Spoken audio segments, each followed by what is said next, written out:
The first time they called the police on me, I almost laughed. Imagine that, standing inside my own house, lights off, curtain drawn, while my family stood on the porch yelling, "She won't let us in!" as if my silence was a crime. The officers left when I showed them the deed.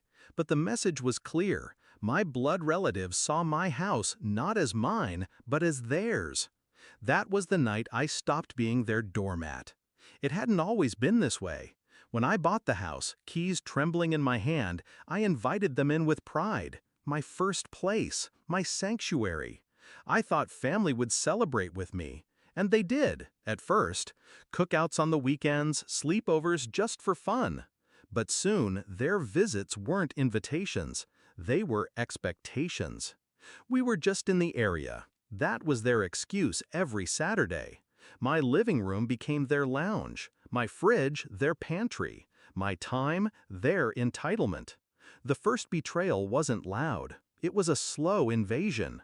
I noticed it in the details. My towels missing, cabinets rearranged, receipts for groceries I never ate. One afternoon, I came home early. My cousin's car sat in the driveway. Music thumped inside. When I opened the door, my own relatives froze mid-laugh, drinks in hand, as if I was the intruder. I didn't explode. I walked out, locked the door, and stood on the sidewalk until they filed past me one by one. None apologized. That was the day I realized they weren't visiting anymore. They were claiming. I kept quiet, observed. When I didn't open the door one weekend, they called the police. When the police left empty-handed, my family doubled down. "You're selfish," they spat. "You think you're better than us." That night, I made my decision. I wouldn't scream. I wouldn't beg. I would take everything back. Clean, precise, legal. The plan took weeks. Step 1, I rented the house to strangers. A corporate lease, ironclad, signed in my name. Reliable tenants, steady payments. Cameras installed, locks replaced, passcodes updated. Step 2, I waited. I knew my family would show up again, arrogant as ever. I wanted them to. The day came. A Saturday, of course. I was parked down the street, watching. My mother's car pulled up first, then my brother's. They walked up the porch like conquerors returning home. Knocked, rang the bell. No answer. Then, bold as ever, they tried the handle. But this time, the door swung open. And instead of me standing there, strangers appeared. My tenants. A young couple, polite but firm. "Can we help you?" I saw the confusion ripple across my mother's face. My brother stammered, This is our house." The tenants shook their heads. "No, this is our house. We signed the lease last month." My family stood frozen on the porch, realization sinking like lead.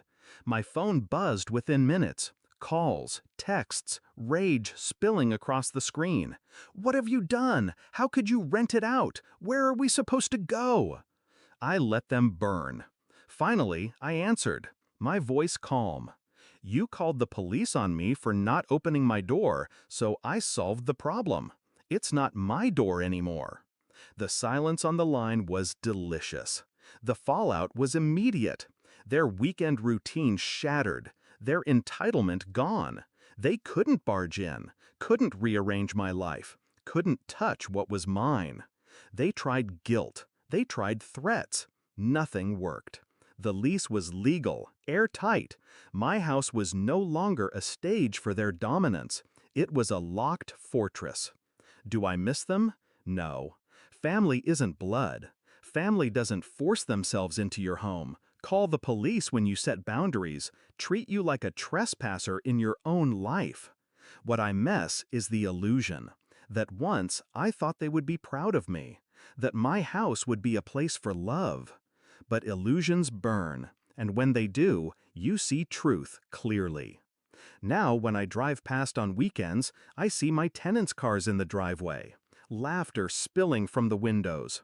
A life being lived, not stolen. And my family? They hover outside, powerless, finally on the other side of the locked door. Justice didn't come with fists or fire. It came with a signature, and the knowledge that the house they thought was theirs will never be again.